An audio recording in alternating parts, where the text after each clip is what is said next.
Keperawatan Universitas Gadjah Mada, Panjono, dosen pembimbing lapangan Tim B KKN PPM UGM Merawang, Gregorius Sutomo Putranto, koordinator mahasiswa unit.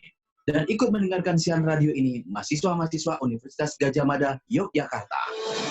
Acara ini terselenggara berkat kerjasama Radio 97.6 FM Pangapinang Kepulauan Bangka Belitung dengan mahasiswa tim KKN Universitas Gadjah Mada, Merawang 2020. Selamat mendengarkan.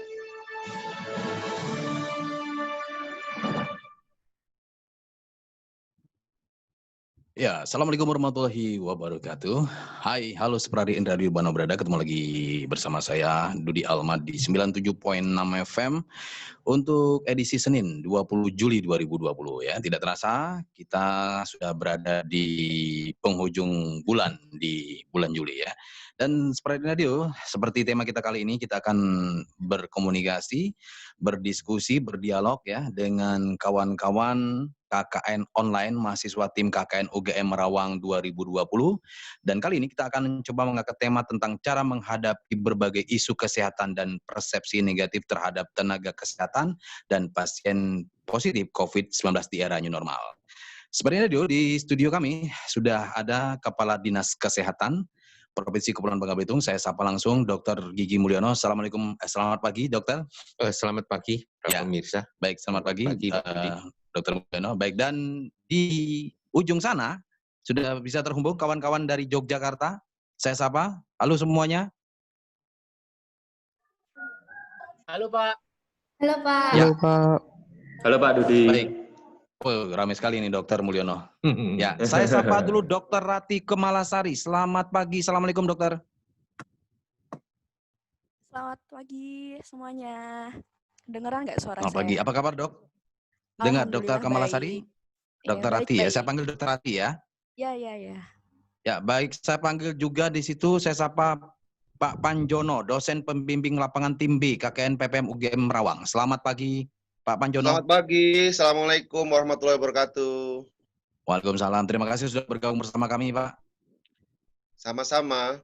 Ya, berikutnya saya sapa juga Gregorius. Saya panggil Bung Egi. Halo Bung Egi. Halo Bung Dudi. Selamat pagi. Ya. Wah, selamat pagi ya. Saya senang sekali mendengar kawan-kawan UGM. Dan juga saya mau menyapa, mungkin bisa disapa secara langsung kawan-kawan mahasiswa yang jumlahnya sekitar berapa orang? 20-an orang nih Pak Mulyono. Ya, halo selamat pagi semuanya. Selamat pagi, Selamat Pak. pagi, Pak. Selamat pagi, Pak. Wah, ramai sekali ini, Dok. Ya. Oke. Baik, seperti radio, kita akan langsung mulai saja perbincangan kita kali ini. Saya langsung memulai dari Dokter Rati terlebih dahulu. Dokter Rati. Ya.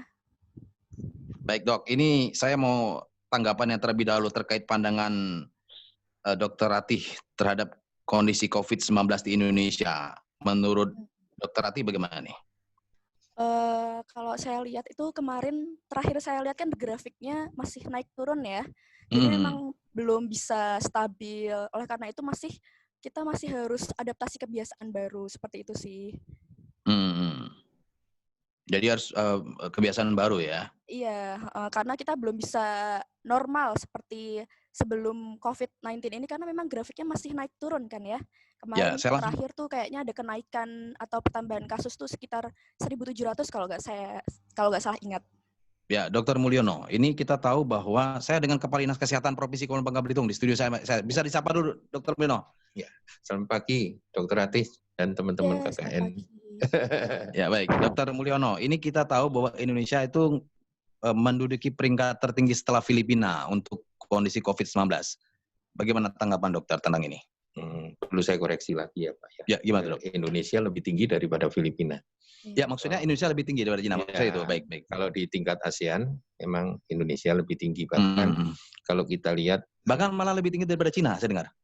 Pada kondisi konfirmasi saat Cina. Ya itu, ya, betul. Pada angka 86.000, hampir 87.000 seperti Bu Rati, sementara di Cina sudah baru 85.000, artinya kita sudah melampaui untuk kasus konfirmasinya Cina. Apalagi angka kematian di tingkat ASEAN itu Indonesia menduduki yang pertama. Dari negara-negara ASEAN ada 6.000 lebih kematian, Indonesia yang menyumbang 4.000-an lebih. Jadi luar biasa angka kematian yang ada di Indonesia pada ini, karena memang kasusnya juga tinggi. Meskipun secara persentase angka kematian di Indonesia itu mencapai 4,8%. Nah, sedangkan untuk kasus di Indonesia sendiri, ya, pada saat ini memang kasusnya lagi menanjak ya. Tentunya kita kaitkan dengan strategi di sini. Strategi penanggulangan COVID itu adalah kita berupaya memperlambat dan menunda penularan. Di samping itu, kita mempersiapkan penyediaan fasilitas kesehatan. Artinya kita punya kesempatan untuk mempersiapkan fasilitas kesehatan sehingga kita tunda, jangan sampai terlalu banyak. Tapi apa yang terjadi justru kasus konfirmasi, tadi sudah disampaikan Dr. Latif, justru dalam satu hari aja penambahannya hampir 1.700. Artinya saat ini Indonesia pada posisi yang masih menanjak ibaratnya ya, secara nasional. Artinya memang kita harus waspada, dan kalau kita lihat juga dari 1.000 sekian itu 42% masih dirawat di rumah sakit. Artinya yang dalam perawatan itu mencapai 37.000. Ya, artinya pemerintah harus menyediakan fasilitas sarana kesehatan untuk ini, dan ini akan terus meningkat. Ya, kalau kita lihat data terakhir juga kita sebaliknya, kita testing dan tracing-nya juga kita masih rendah, dan tapi angka positif rate-nya juga tinggi. Jadi hasil positif rate-nya juga tinggi. Inilah yang menjadikan masalah COVID di Indonesia ini masih perlu perhatian khusus. Kita tidak boleh lengah dan kita harus jalan protokol kesehatan dengan baik dan benar. Ya, Dr. Mulyono, terima kasih. Dr. Ati. Ya. Masih terhubung ya kita, Dok. Kita tahu bahwa Daerah Istimewa Yogyakarta kemarin dipanggil, maksud saya gini, Presiden Jokowi sempat mengajak bertemu dengan Sri Sultan ya mungkin ya, termasuk juga Gubernur Bangka Belitung Erzaldi Rosman. Kenapa? Karena Daerah Istimewa Yogyakarta termasuk rating nomor 1 di Indonesia dalam menekan angka COVID-19. Dan Bangka Belitung yang kebetulan di sini, Dr. Mulyono, masuk rating nomor 2. Tanggapan Dr. Ati bagaimana? Saya apresiasi sih kepada pemerintah DIY maupun Bangka Belitung karena penanggulangannya sudah cukup baik. Mungkin ini bisa dicontoh oleh provinsi-provinsi lain, di mana ini kan saya lihat untuk yang DIY sendiri angka testingnya tuh sudah cukup tinggi, dan orang-orang yang dites itu ternyata positivity rate-nya termasuk rendah ya. Kalau yang kebetulan untuk yang Bangka Belitung saya belum lihat lagi. Saya tuh lihat baru Jakarta, Jawa Tengah, DIY seperti itu. Ya, sebelum saya ke Pak Panjono, mungkin tanggapan dari Dr. Mulyono sendiri dari Bangka Belitung bagaimana, Dok? Baiklah, jadi memang kalau kita lihat di Provinsi Bangka Belitung, terutama dalam hal ini di Bapak Gubernur ya sebagai Ketua Gugus tingkat provinsi, baik gugus tingkat kabupaten kota koordinasinya sudah sangat baik. Artinya semua gugus sudah bekerja sesuai dengan tugas dan fungsi masing-masing. Ya, sebenarnya apa yang dilakukan Dr. Gigi Mulyono sebagai Kepala Dinas Kesehatan sehingga Bangka Belitung bisa masuk nomor 2 termasuk 5 besar di Indonesia ini? Saya rasa kami sebagai bagian dari gugusnya. Artinya kami membuat, kita lihat ada 3 yang kita perlu tekankan di sini adalah bagaimana epidemiologinya. Jadi dari sisi epidemiologinya kita memang melaksanakan, kita sudah siapkan dulu semua komponen-komponen epidemiologi untuk bisa menanggulangi COVID ini. Kedua, fasilitasnya. Artinya fasilitas sarana dan prasarana termasuk rumah sakit. Bagaimana kesiapan dari rumah sakit, puskesmas, maupun tenaga-tenaga di dinas kesehatan. Ya, bagaimana fasilitas itu mencukupi. Ya, dan yang ketiga adalah surveillance-nya. Surveillance ini dalam artian bagaimana trackingnya, bagaimana tracingnya, bagaimana kontak-kontak itu bisa dicari, betul-betul bisa sampai semuanya bisa dan diberikan pelayanan sesuai dengan protokol yang ada. Nah, dari 3 hal ini yang kita lakukan sehingga upaya dari sektor kesehatan bisa mendukung tercapainya penanggulangan COVID. Baik dok, dan saya ke ujung telepon ini kita pakai sistem Zoom ya nih ya. Oke, saya sapa langsung Bapak Panjono, Kepala, maksud kami dosen pembimbing lapangan tim KKN PPM UGM Merawang, masih di situ Pak Panjono? Masih Pak, siap Pak. Ya, saya panggil Pak atau saya panggil Bung nih? Kalau lebih mudah Mas berarti. Mas ya, oh yang Jawa Pak, orang Jogja ya. Oke, Mas Panjono. Ya, oke, Mas Panjono, ini Anda kan sebagai dosen pembimbing lapangan tim B KKN PPM UGM Merawang ya. Ini satu bukan keprihatinan sih, tapi memang realitasnya kawan-kawan dari Universitas Gadjah Mada harus menyelenggarakan KKN secara online ini. Dan kita coba mengangkat tema kali ini terkait dengan COVID-19. Nah, Anda sebagai dosen bagaimana melihat kegiatan dari anak-anak UGM saat ini untuk KKN online ya? Baik, terima kasih. Sebenarnya untuk Kecamatan Merawang, ini kami ada 2 unit, yaitu Merawang A dengan dosen pembimbing lapangan Dr. Prima Putra. Ini ada 27 mahasiswa, nah 5 diantaranya dari klaster kesehatan. Kemudian yang kedua, unit Merawang B, ini di desa, di yang A tadi di desa Riding Panjang, kemudian yang unit B ini di desa Air Anyir. Nah, ini DPL-nya saya sendiri. Ini ada 29 mahasiswa dengan 2 orang dari klaster kesehatan. Yang dalam konteks KKN ini memang karena masa pandemi, jadi kami melakukan KKN secara daring, jadi memang nggak bisa secara fisik ada di sana, namun demikian kami tetap mencoba semampu kami, semampu mahasiswa untuk melaksanakan KKN. Nah, terkait dengan COVID ini, beberapa kegiatan juga kita lakukan, baik melalui konteks edukasi, ikut membantu edukasi masyarakat, ya terkait cara mengenali gejala COVID, bersikap terhadap penderita, kemudian pencegahan, pembuatan desinfektan, kemudian bahkan termasuk cara menyimpan makanan dan juga mengenali makanan-makanan yang dapat membantu imunitas kesehatan atau membantu kekebalan tubuh kita, juga bagaimana kita menghadapi normal dan beberapa kegiatan yang lain. Tapi karena daring berarti kegiatan kita lebih banyak dilakukan melalui media, baik media massa seperti sekarang ini, melalui radio maupun media massa melalui Facebook, Instagram, dan WhatsApp group. Ya. Sehingga harapan kami meskipun mahasiswa tidak secara langsung terjun di lapangan, tetapi kontak dengan masyarakat itu tetap terjaga. Saya kira itu yang bisa saya sampaikan. Terima kasih. Baik, Mas Panjono, terima kasih. Saya ke Bung Egy, mahasiswa UGM, Fakultas Hukum. Kebetulan salah satu peserta KKN juga. Bung Egy masih di situ, Bung?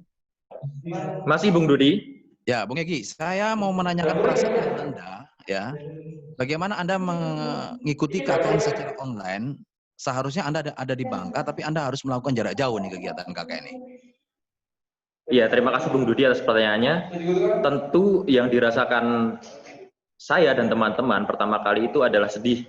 Karena kami tidak dapat terjun langsung di Kepulauan Bangka Belitung yang terkenal dengan keindahan alamnya seperti itu. Tapi karena kita memahami juga kondisi COVID-19 ini, adanya pandemi, yang kita tidak bisa terjun langsung, kami mencoba menyadari bahwa memang kami tidak bisa terjun langsung ke lapangan seperti itu. Nah, kami melihat bahwa KKN online ini menjadi sarana untuk mahasiswa itu terus berinovasi. Apalagi dengan media online dan seterusnya ada di cara KKN online ini, itu menjadi tantangan bagi kita agar tetap dapat memberdayakan masyarakat di Desa Riding Panjang khususnya. Anda belum pernah ke Bangka? Belum pernah, Bung Dudi. Sama sekali belum pernah ya? Harusnya Anda ke Bangka nih KKN ya? Harusnya ke Bangka selama 50 hari dari tanggal 29 Juni. Seperti itu. Namun setelah kami berinteraksi secara online dengan warga Desa Riding Panjang, ternyata mereka sangat welcome, sangat bersemangat, bahkan Bung Dudi, mereka membuat banner sendiri. Mereka mencetak, kemudian mengabarkan kepada kita. Nah, ini menjadi salah satu semangat kita untuk tetap melaksanakan KKN ini, tetap berusaha bagaimana caranya kita dapat memberdayakan masyarakat Desa Riding Panjang itu sendiri. Dan ternyata seru juga KKN online seperti ini. Seperti itu, Bu Dudi. Ya, baik. Terima kasih, Bung Egy ya. Dan sebenarnya dia masih bersama saya, Dudi Alma, saya di Yudi Operator dan rekan Heri Arvin dalam mensukseskan kegiatan aplikasi kegiatan ini kan menggunakan sistem Zoom juga supaya bisa disiarkan dengan narasumber yang lebih daripada 2-3 bahkan lebih hampir sekitar 30 orang nih Dr. Gigi Mulyono. Oke, saya balik lagi ke Dr. Rati. Dr. Rati masih di situ Dr. Rati? Masih. Dok, sebelum nanti kita masuk sesi kedua, kita jeda di 10 menit, 5 menitan lagi ya. Saya mau tanggapan dari dokter sendiri terhadap tanggapan masyarakat ya yang memiliki stigma atau persepsi negatif terhadap orang-orang positif COVID-19 seperti apa, Dok? Karena sempat juga ketika orang terkena COVID sempat dijauh-jauhi gitu, atau bahkan ada rasa ketakutan takut karena virus ini kan pandemi sifatnya kan, penularan, sehingga masyarakat agak khawatir gitu. Bagaimana tanggapan Dr. Rati sendiri? Stigma itu kan salah satu kebiasaan buruk ya. Memang orang-orang di negara kita ini sukanya stigma ya. Memang sudah menjadi kebiasaan. Justru stigmatisasi ini tuh bahaya sifatnya. Karena orang-orang yang merasakan gejala, jadi mereka akan enggan untuk melaporkan diri atau periksa karena mereka takut diberi stigma yang jelek, diperlakukan buruk, dikucilkan atau sampai diusir. Nah, kalau misalnya mereka ternyata positif nih, jadi virusnya kan tidak terdeteksi, yang rugi kita semua. Jadi upaya untuk memutus tali rantai infeksinya jadi stop. Terus saya mau menekankan untuk poin empatinya sih. Itu kan posisinya masyarakat atau pasien yang positif itu kan dalam kondisi sakit. Siapa sih yang mau sakit, ya kan? Terus mereka posisinya sakit, terus diperlakukan buruk. Kalau misalnya kita empati, kita menempatkan diri sebagai mereka, pasti kita juga nggak mau kan seperti itu kan, kayak gitu. Gitu ya Dokter Rati ya? Iya. Ya Dokter Mulyono, saya kembali ke Anda lagi. Ini baru-baru ini viral di media sosial bahwa ada seseorang meninggal dunia, terus kemudian dinyatakan positif COVID-19. Nah, oleh masyarakat setempat itu bilang bahwa itu rekayasa. Karena dianggap bahwa itu penyakitnya bisul, Dok. Nah, kemudian terjadi semacam jemput paksa terhadap jenazah. Ya kan, mereka tidak terima ya oleh wilayah tersebut ya. Kenapa? Karena mereka menganggap itu bukan COVID-19. Mereka terang benderang mengatakan tidak ada gejala flu, tidak ada demam, tidak ada gejala apa-apa. Yang mereka tahu adalah bisul. Bagaimana tanggapan singkat dari Dr. Gigi Mulyono selaku Kepala Dinas Kesehatan Provinsi Kepulauan Bangka Belitung? Baik, tentunya kalau dari sisi kesehatan ya, bahwa pemulangan pasien atau pasien dalam keadaan meninggal itu tentunya memenuhi persyaratan-persyaratan yang sudah ditetapkan berdasarkan pedoman yang dikeluarkan oleh Kementerian Kesehatan. Artinya ketika pasien itu dinyatakan meninggal oleh fasilitas kesehatan tentunya kan, dan itu harus mengikuti prosedur pemulasaran jenazah ataupun pemakaman menggunakan prosedur COVID. Artinya memang ini sudah pasti sesuai dengan ketentuan. Artinya pihak dokter penanggung jawabnya sebagai DPJW-nya pasti akan menyatakan bahwa ini pasien COVID yang harus dimakamkan dengan metode prosedur COVID. Nah, inilah yang perlu ditegaskan dan diinformasikan kepada masyarakat bahwa masalah komunikasi ini, ya, ini perlu lebih banyak diinformasikan kepada masyarakat. Jadi masyarakat jangan bertindak berdasarkan ketentuan ini hanya bisul gitu. Padahal sudah jelas-jelas ini dinyatakan dari rumah sakit bahwa memang ini COVID. Nah, ini tentunya masalah komunikasi yang harus dijelaskan kepada masyarakat. Juga tentunya hal-hal seperti ini, ya tadi itu stigmatisasi ya. Yeah. Nah, masalah stigma ini tentunya kembali lagi bahwa memang stigma ini harus diluruskan melalui informasi. Jadi kalau informasi yang tidak benar, ya tugas kita adalah membuat informasi itu menjadi lurus benar ya. Karena nanti kalau semua orang akan seperti ini, wah ini bukan COVID, ambil aja. Nah, ini tentunya melanggar ketentuan dan peraturan perundang-undangan yang berlaku. Itu saja. Oke, baik, terduga. Sedikit tanggapan dari Dr. Rati sebelum kita jeda, bagaimana tanggapan Dr. Rati sendiri dengan kasus tersebut? Dr. Rati? Saya setuju sih sama Dr. Mulyono, karena memang DPJP atau dokter penanggung jawab baik dan rumah sakit pasti sudah punya pertimbangan-pertimbangan sendiri untuk memperlakukan jenazah tersebut dengan protokol COVID gitu. Pasti sudah ada pertimbangan-pertimbangan. Ini terus yang perlu digencarkan ya benar komunikasi kepada masyarakat supaya masyarakat itu tidak main hakim sendiri menyatakan yang COVID jadi nggak COVID, yang nggak COVID jadi COVID, terus akhirnya malah mengusir jenazahnya, kan kasihan gitu. Gitu. Jadi stigmatisasi yang harus diluruskan ini sepertinya ya. Iya, benar. Oke, baik. Seperti radio masih bersama saya Dudi Alma di 97.6 FM, ini radio Bangka Belitung. Saya masih bersama Anda di kesempatan pagi hari ini, edisi Senin 20 Juli 2020. Kami akan kembali setelah yang satu ini. Anda sedang mendengarkan 97,6 FM, in radio, pemerintah Provinsi Kepulauan Bangka Belitung, sumber informasi terpercaya.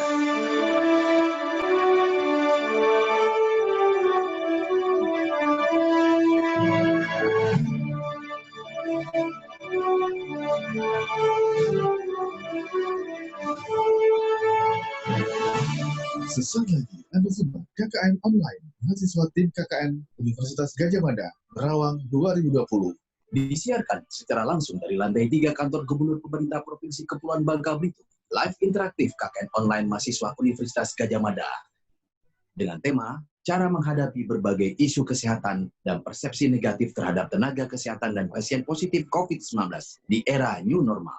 Bersama narasumber terpercaya, Sekda Provinsi Kepulauan Bangka Belitung Naziarto, Kepala Dinas Kesehatan Provinsi Bangka Belitung Dr. Gigi Mulyono, Dr. Rati Kemalasari, Profesi Dokter Fakultas Kedokteran Kesehatan Masyarakat dan Keperawatan Universitas Gadjah Mada, Panjono, dosen pembimbing lapangan Tim B KKN PPM UGM, Merawang, Gregorius Sutomo Putranto, Koordinator Mahasiswa Unit. Dan ikut mendengarkan siaran radio ini, mahasiswa-mahasiswa Universitas Gadjah Mada, Yogyakarta. Acara ini terselenggara berkat kerjasama Radio 97.6 FM Pangapinang Kepulauan Bangka Belitung dengan mahasiswa tim KKN Universitas Gadjah Mada, Merawang 2020. Selamat mendengarkan. Ya, seperti itu masih bersama saya Dudi Alma di 97.6 FM, radionya Bangka Belitung, sumber informasi terpercaya. Dan kami mohon maaf, ternyata Pak Sekda kita, Sekda Provinsi Kepulauan Bangka Belitung Naziarto tidak bisa hadir ke studio kami dan diwakilkan oleh Dr. Gigi Mulyono selaku Kepala Dinas Kesehatan Pemerintah Provinsi Kepulauan Bangka Belitung. Dan kita masih mengangkat tentang COVID-19 pada radio, di mana kita tahu bahwa pandemi COVID ini belum berakhir dan tema spesifiknya adalah cara menghadapi berbagai isu kesehatan dan persepsi negatif terhadap tenaga kesehatan dan pasien positif COVID-19 di era new normal. Nah, ini saya mau ke adik-adik mahasiswa saya dulu ini. Bung Egi. Bung Egi masih di situ, Bung Egi? Masih, Bung Dudi, masih. Ya, Bung Egi, ini kan kita tahu bahwa new normal sudah berjalan di Republik ini. Di Yogyakarta sendiri tentu hampir sama dengan Bangka Belitung karena memang 11-12 ya. DIY nomor 1 terbaik menekan, kemudian Bangka Belitung terbaik nomor 2 dalam menekan COVID-19. Nah, ya, kita tahu bahwa situasi pandemik ini belum berakhir. Ya kan? Dan Anda termasuk salah satu ya mahasiswa yang harus melakukan KKN secara online ya. Iya, benar. Dan di samping juga mahasiswa UGM yang lain. Iya. Ya, dan tentu Anda juga tahu bahwa saat ini kalau kita melakukan penerbangan pun syarat-syarat juga penuh dengan apalah ya istilahnya ya panduan dan sebagainya gitu. Kita tahu bahwa tidak semudah itu untuk melakukan penerbangan gitu. Nah, sebagai mahasiswa KKN online di Yogyakarta yang ada di Bangka ini, tentu ada sebuah cita-cita ya, keinginan Anda berada di Bangka ya, untuk supaya bisa berkomunikasi dengan masyarakat. Namun itu tidak bisa Anda lakukan. Nah, pertanyaan saya adalah, seberapa efektif menurut Anda KKN online ini dilakukan secara daring seperti ini? Oke, baik, terima kasih pertanyaan Bung Dudi. Sebelumnya saya izin untuk memberitahukan bahwa memang KKN ini dari tahun 1971 itu memang merupakan program wajib yang harus dilakukan oleh mahasiswa sebelum wisuda, seperti itu. Banyak perkembangannya, Bung Dudi. Dari tahun 1971 sampai tahun 2000-an hingga tahun sekarang, banyak perkembangannya. Ada beberapa modifikasi, seperti ada KKN teori, KKN lapangan, dan lain sebagainya. Nah, kemudian saat ini, tahun 2020 itu, paradigma yang digunakan oleh UGM adalah empowerment, di mana kita ingin memberdayakan masyarakat sebagai subjek atau pelaku dalam menyelesaikan permasalahan-permasalahan di setiap permasalahan-permasalahan yang ada di sekitar lingkungannya, seperti itu. Nah, memang karena COVID ini dan ada pandemi, makanya kita tidak terjun langsung. Memang kita tidak bisa sebagai KKN, sebagai anggota KKN tidak bisa melihat kondisi di lapangan secara langsung, sehingga oleh karena itu kan masyarakat agar dapat menyelesaikan masalah-masalah yang ada di lingkungan tersebut. Namun hal itu tidak menyurutkan semangat kami, dan menurut saya setelah sekitar 3 minggu kami melaksanakan KKN ini, banyak program-program yang sudah kami laksanakan dan sedang kami kerjakan seperti itu, dan menurut kami cukup efektif untuk dapat memberdayakan masyarakat yang di sana. Kenapa, Bung Budi? Karena jadi semisal seperti ini.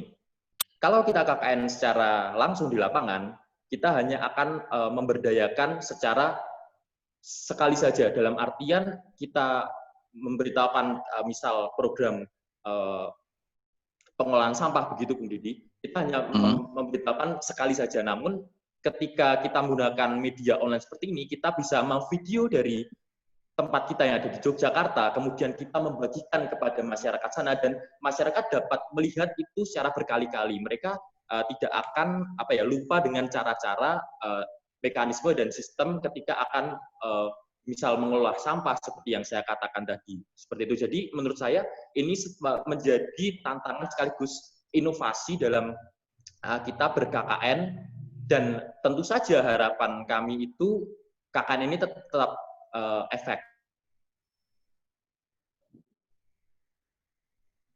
Ya, halo, Bung, putus-putus suaranya, Bung Egi. Halo, sudah dapat mendengar suara saya, Bung Didi? Oke, sudah. Oke, lanjut, silakan. Ya, itu Bung Didi. Jadi kami rasa dengan meskipun ada kendala dalam komunikasi dan tidak punya gambaran secara utuh di lapangan seperti yang saya katakan tadi, tapi kami harap dan kami selalu berinovasi agar KKN yang kita hasilkan itu tetap berdampak kepada masyarakat, sehingga masyarakat dapat menyelesaikan permasalahan-permasalahan yang ada di lingkungannya. Seperti itu. Ya, ini sejarah ya, Bung Egi ya. Ya. Sejarah di Indonesia ini harus melakukan KKN seperti ini karena baru pertama kali. Saya di Jogja dulu, saya juga KKN juga di Bantul waktu itu. Jadi saya langsung bertemu dengan masyarakat ya. Oke, saya mau tanggapan dari mahasiswa-mahasiswa. Mungkin rekan Kenny atau siapa yang bisa menanggapi tentang stigmatisasi COVID-19 di tengah masyarakat ini. Silakan. Mungkin rekan Kenny bisa memilih mahasiswa yang siap ini. Sebutkan nama, perkenalkan dari fakultas mana. Silakan, Kenny. Halo, selamat pagi, Pak. Ya.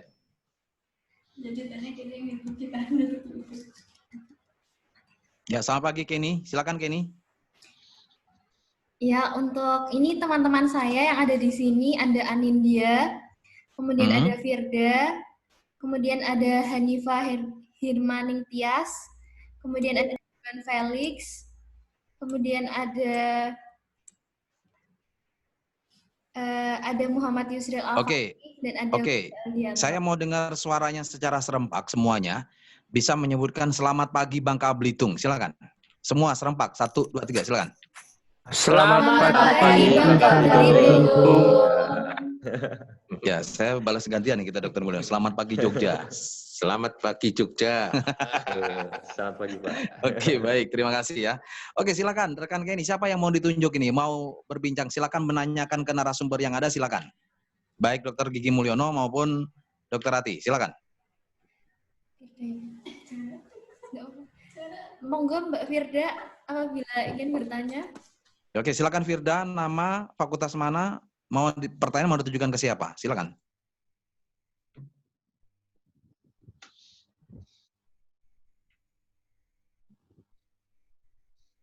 Halo Firda.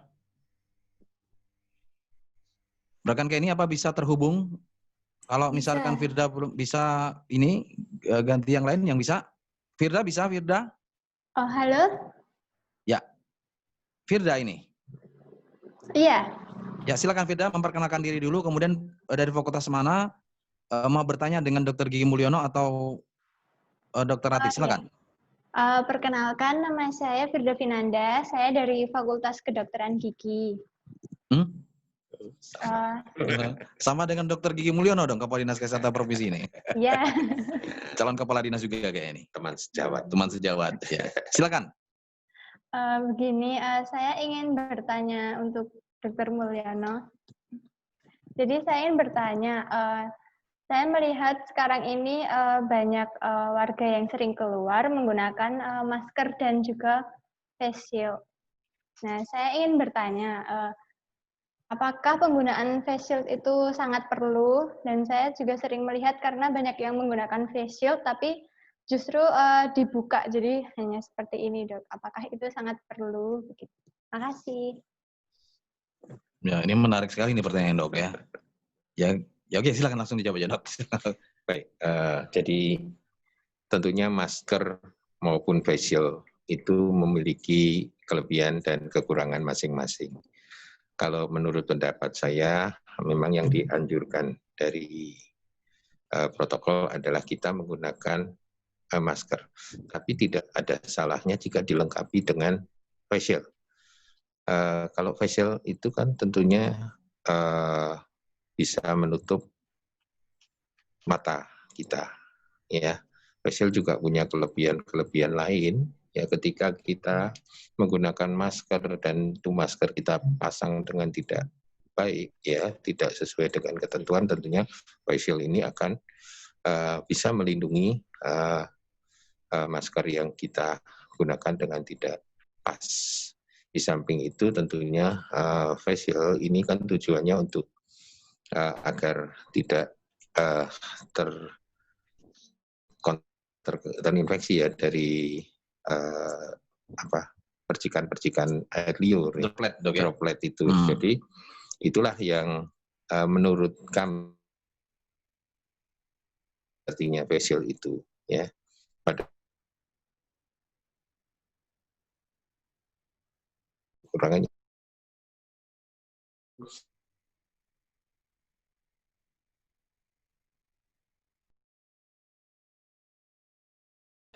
Kan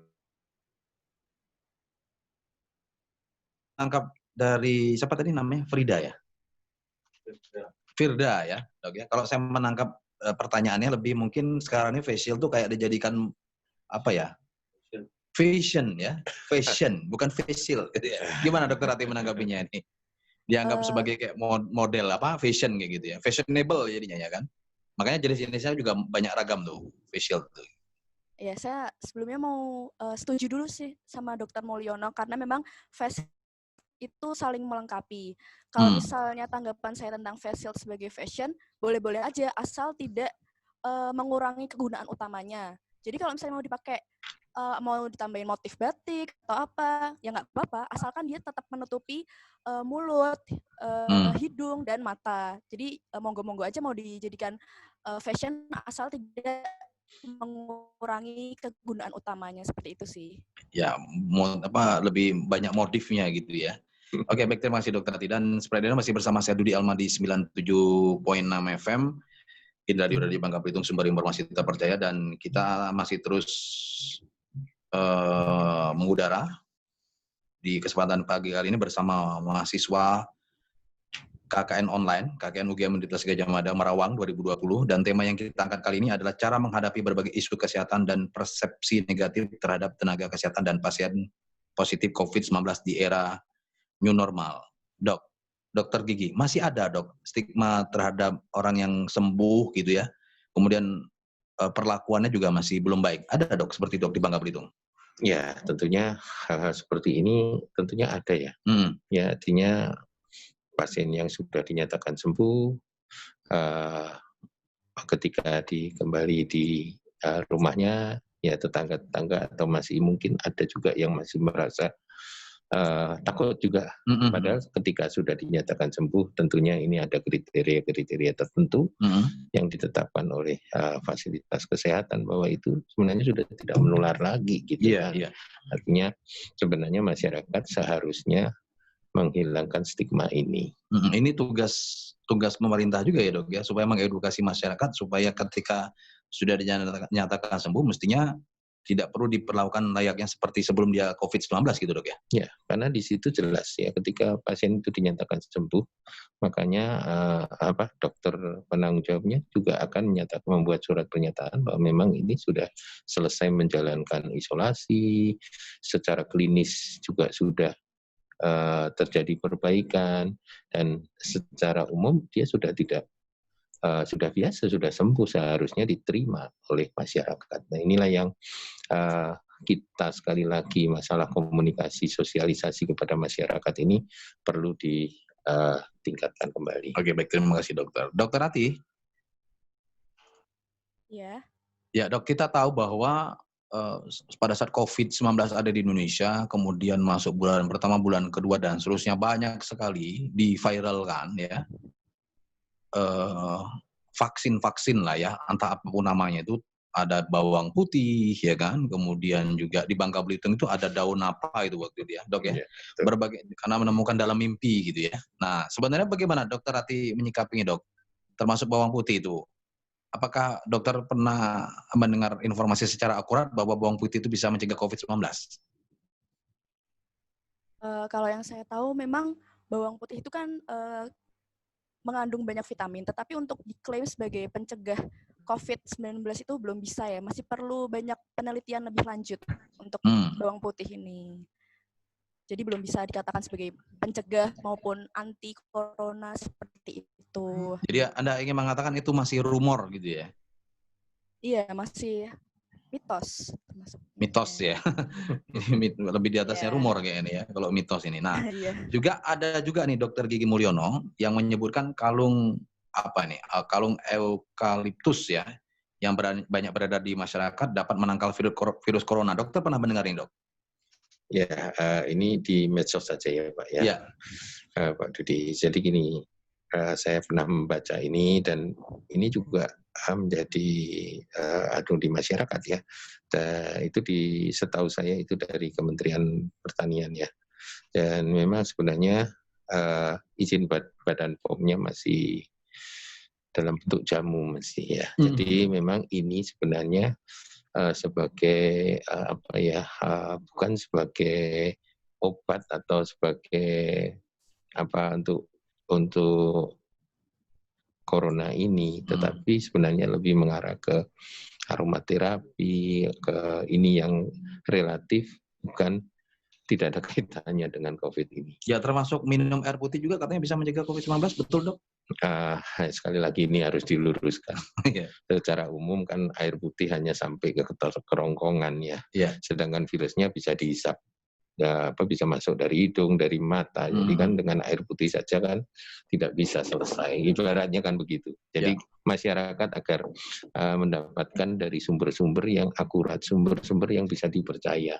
Sehingga hal-hal seperti ini nanti tidak menimbulkan, makin lama kalau dibiarkan hal-hal seperti ini kan makin informasi yang salah dibiarkan akan terus menjadi salah. Ini tugasnya dari kita, tentunya dari sektor-sektor kesehatan, dari sektor Kominfo, agar hal-hal yang sudah menyimpang agar diluruskan sehingga masyarakat tidak masih bimbang gitu dengan. Ya, baik. Nah, Dokter Rati terkait dengan perubahan ya, bagaimana COVID-19 ini bisa menyebar ya virusnya. Terakhir kita juga mendengar bahwa selain droplet ya, itu juga ada penularannya karena ini disebut pandemik oleh WHO itu lewat udara dok. Iya. Dokter sendiri melihat bagaimana? memang awalnya itu kan transmisi utama atau penularan utama COVID ini melalui droplet atau percikan air liur seperti itu ya. Itu yang utama yang sudah terbukti. Untuk yang melalui udara atau kami sebutnya sebagai airborne, itu terakhir saya tahu itu yang pasti itu terjadi di setting fasilitas kesehatan, di mana di setting fasilitas kesehatan itu terjadi pada tindakan-tindakan yang menghasilkan aerosol, misalnya ada namanya tindakan intubasi. Tapi memang baru-baru ini ada penelitian dari luar negeri nih yang menyebutkan si COVID ini bisa melalui airborne atau melalui udara, karena waktu itu sudah diminimalisir secara droplet kok masih ada COVID seperti itu.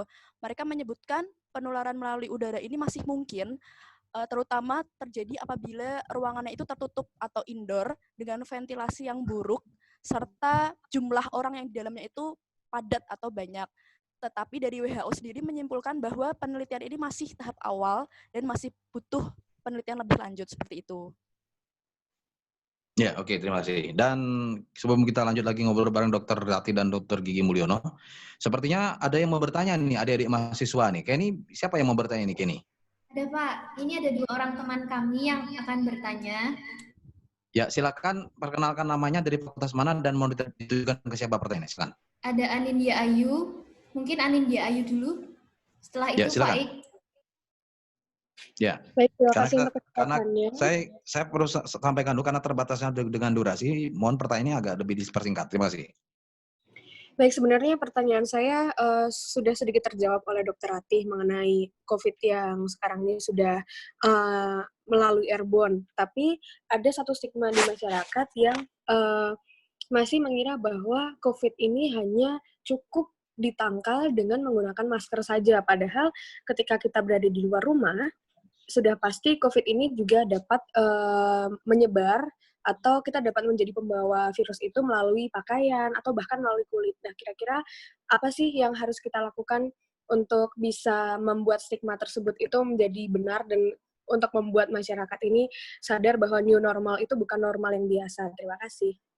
Ya, silakan langsung dijawab Dr. Hati. Atau ada satu lagi mahasiswa yang bertanya katanya? Ada Kenny? satu lagi Pak, Abdullah Faik Muzaki. Monggo. Ya, langsung ditanyakan aja. Nama fakultas mana? Cek, sebelumnya apa suara saya sudah masuk? Sudah masuk. Silakan. Oh iya, saya Faik dari Fakultas Pertanian. Nah, ini saya mungkin menanyakan terkait penyebaran COVID yang melalui benda ya, terutama uang. Itu kalau dari pribadi saya sendiri, kadang suka benar-benar waspada dan selalu menyemprot uang yang saya dapatkan dengan disinfektan. Nah, itu menurut Dokter Ratih itu mungkin itu berlebihan atau tidak ya ketika saya lakukan itu, karena banyak sekali yang mengomentari saya itu alay, sedangkan kalau saya lihat itu memang droplet memungkinkan sekali untuk menempel di uang dan ada kemungkinan bisa menyebar melalui uang. Itu bagaimana tanggapannya? Sama satu lagi sih mungkin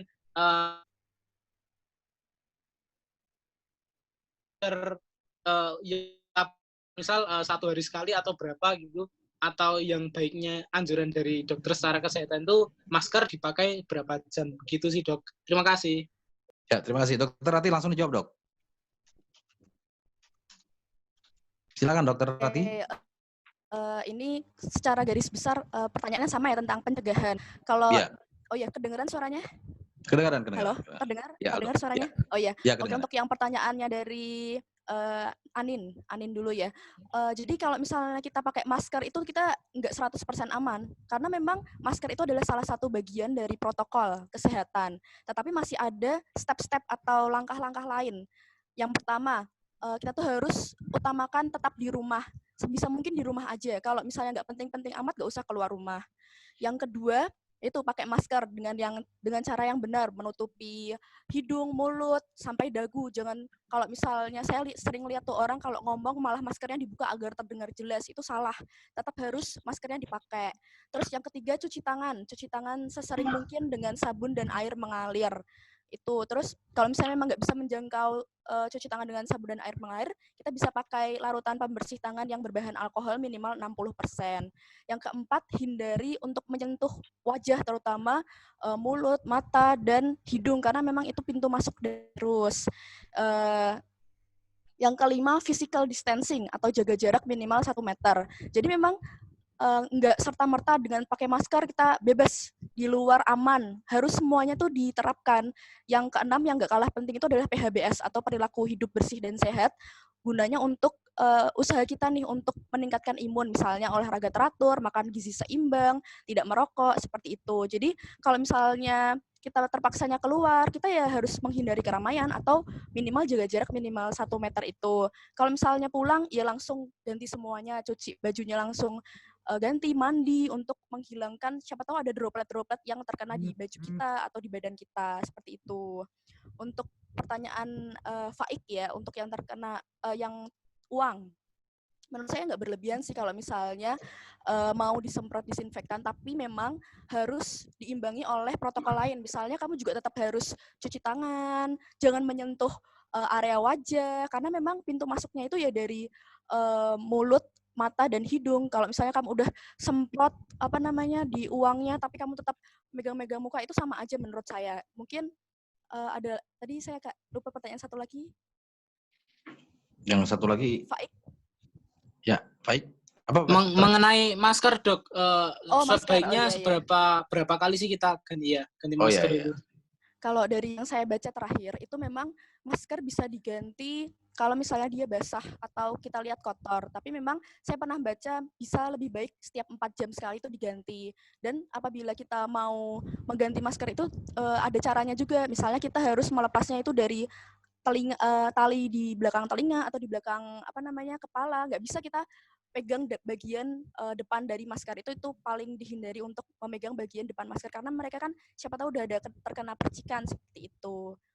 Terus kalau misalnya mau disimpan harus disimpan di kantong khusus seperti itu sih. Ya baik, terima kasih dokter. Kita sudah berada di penghujung acara. Sebelum closing Dokter Gigi Mulyono, saya ini sempat juga ngobrol dengan kawan-kawan ya terkait dengan COVID-19 ini. Mereka mengatakan COVID itu ada tapi tiada, tiada tapi ada. Artinya semacam konspirasi katanya, Dok. Singkat, Dok, tanggapan dokter bagaimana? Ya, tentunya kami tinjau dari segi ilmiah ya. COVID itu memang ada dan secara epidemiologi tidak ada konspirasi, tapi bisa dibuktikan secara ilmiah bahwa memang pada awalnya sampai perkembangannya hari ini itu dirilis, dikeluarkan oleh WHO dan kami tentunya sangat apresiasi pada WHO yang terus memberikan protokol-protokol sehingga kami bisa mengikuti aturan-aturan yang sudah ditetapkan. Artinya secara ilmiah memang bisa kita buktikan. Ya, artinya memang betul-betul COVID-19 itu ada ya, Dok ya, untuk menegaskan kembali kepada masyarakat karena tentu kita lihat juga ketika COVID-19 ini sebelum new normal aja masyarakat masih nongkrong di kopi, di warung kopi, itu kan menunjukkan bahwa mereka dibilang percaya, dibilang enggak gitu. Nah, ternyata sekarang sudah masuk ke era new normal, tentu ini juga menjadi satu gaya hidup baru. Nah, seperti yang Dokter Ati katakan tadi itu konsep new normal kan, cuci tangan, adaptasi ya kan, adaptasi pulang harus. Saya juga udah terbiasa gitu tuh, Dokter Ati. Pulang sampai ke rumah, baju saya buka langsung semua lah, kita lepas semua, langsung mandi saya. Iya, benar banget. Ya itu jadi kebiasaan gitu ya. Cuci tangan juga begitu ya. Dibilang lebay ya, tapi tangan saya jadi tambah tipis jadinya nih. Ya karena lebih halus. Ya jadi lebih halus nih ya. Waduh, lebih halus dari cewek nih jangan-jangan dengan saya ini.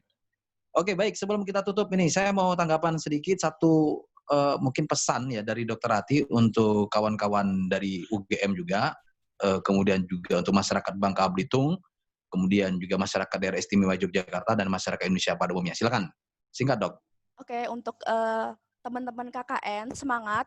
Memang KKN online ini kan menuntut kalian harus lebih kreatif. Jadi tetap semangat. Semoga apa yang kalian sudah rencanakan itu memberi manfaat untuk masyarakat Bangka, terutama masyarakat Merawang sendiri. Untuk masyarakat umum semua, saya berpesan bahwa memang Corona ini atau COVID-19 atau COVID-19 ini sesuatu yang baru. Jadi memang masih banyak penelitian-penelitian. Apa yang saya sampaikan hari ini belum tentu 3 bulan ke depan masih sama. Karena memang hasil penelitian yang terus berkembang. Jangan mudah termakan hoax, apalagi menyebarkan hoax. Kalau misalnya mau menyebarkan suatu informasi, kita harus cek dulu nih, valid atau enggak. Seperti itu. Ya, dokter Pak Panjono sebagai dosen pembimbing masih di situ? Masih. Anda ini sebagai dosen pembimbing, tapi dosen pembimbing Tanda waktu saat ini pukul 11 waktu Indonesia Barat.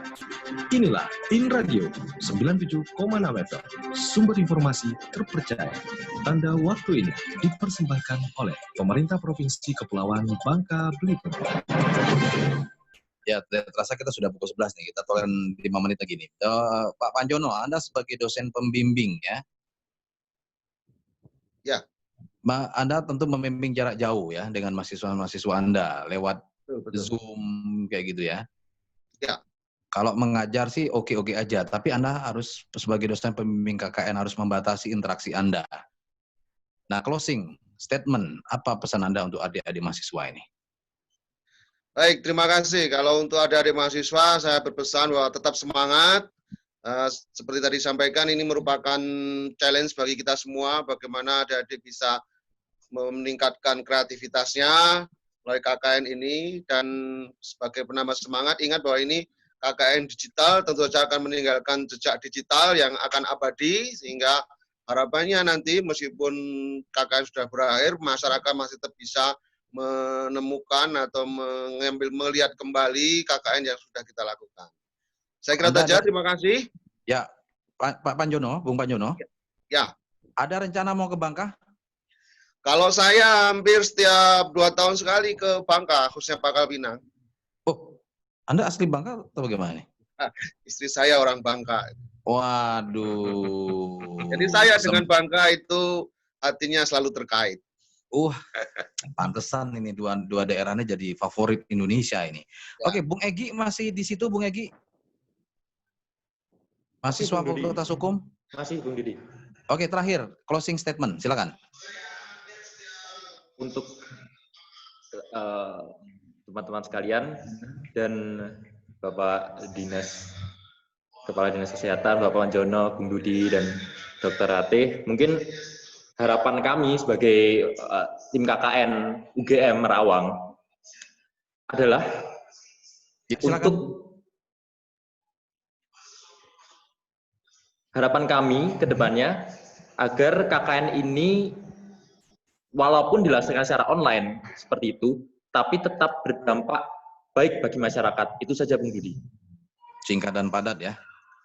Ya. Ya, ini calon advokat ini, Dr. Mulyono, Dr. Ratih ya.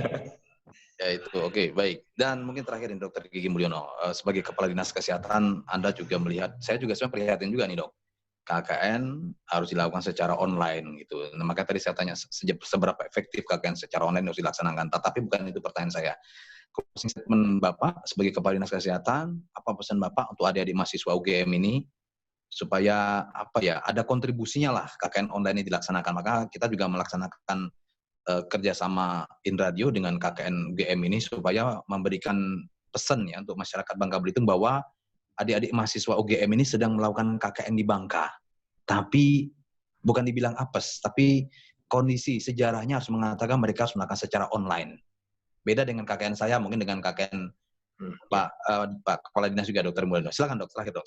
Ya, sebagai closing statement-nya, saya pertama kali terima kasih atas kesempatan ini. Tetapi kepada para mahasiswa, khususnya melaksanakan KKN online-nya, saya yakin ini sesuatu yang baru, dan sesuatu baru pasti ada masalah. Nah, ini kepada seluruh siswa-mahasiswa ini, agar masalah-masalah yang timbul ini dapat dibuat solusi-solusi yang sifatnya inovatif, sehingga memang nantinya bisa bermanfaat KKN online ini untuk masyarakat, khususnya masyarakat Bangka ya dalam hal ini. Dan tentunya tetap semangat, anak muda pasti mempunyai kreativitas yang luar biasa, lebih dari kita-kita ini. Dan saya yakin ke depan model-model KKN seperti ini juga nantinya akan berkembang, dan kita yang memulai ya, kita memulai artinya mahasiswa ini memulai, nanti ke depannya akan lebih baik lagi. Itu saja. Baik, Dr. Mulyono, terima kasih. Dr. Mulyono, terima kasih atas kedatangan di studio kami. Juga saya mengucapkan terima kasih sama Dr. Ratih. Dr. Ratih, terima kasih Dr. Ratih. Iya, makasih juga. Pak Panjono, terima kasih Pak. Sama-sama, terima kasih. Tetap semangat ya Pak ya. Semangat. Ya, Bung Egy, terima kasih. Terima kasih Bung Dudi. Ya, saya juga mau menyapa Agus, Fikri, Heta, Uun, Walda, Anin, Vira, Mira, Yogi, Iva, Evan, Wanda, Adel, Yusril, ya, Mareza, Kenny, Firda, Sinung, Bella. Halo semuanya, terima kasih. Halo Bung Dede. Iya Pak, sama-sama Pak. Tetap semangat ya. Terima kasih. Baik Pak. Jangan apa ya, jangan pesimis gitu ya. Artinya tetap semangat meskipun harus dilakukan KKN jarak jauh nih. Iya, KKN jarak jauh. Oke, sekali lagi semuanya, saya Dudi Alma yang sudah bertugas pada kesempatan kali ini. Ucapkan terima kasih atas perhatian Anda. Saya ditemani rekan Yudis di meja operator dan rekan Heri Arvin yang menyiapkan aplikasi terselenggaranya acara ini. Dan sekali lagi terima kasih perhatiannya semuanya. Semoga acara ini memberikan dampak positif untuk masyarakat Bangka Belitung, masyarakat daerah istimewa Yogyakarta, dan juga masyarakat Indonesia pada umumnya. Sampai jumpa dan Assalamualaikum warahmatullahi wabarakatuh. Waalaikumsalam warahmatullahi Waalaikumsalam. Baru saja Anda simak KKN Online mahasiswa tim KKN Universitas Gadjah Mada Merawang 2020.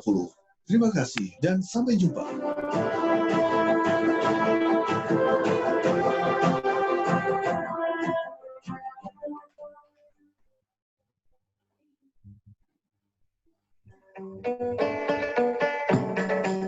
Assalamualaikum warahmatullahi wabarakatuh. Aku Erzali Rosman, Gubernur Provinsi Kepulauan Bangka Belitung. Nak ngajak segala seperadik lah di Bangka Belitung nih untuk dengar informasi terbaru tentang Bangka Belitung ataupun nasional hanya di Radio 97,6 FM. Sumber informasi yang terpercaya. Kita tunggu dan Assalamualaikum warahmatullahi wabarakatuh. 97,6 FM, Radio Provinsi Kepulauan Bangka Belitung.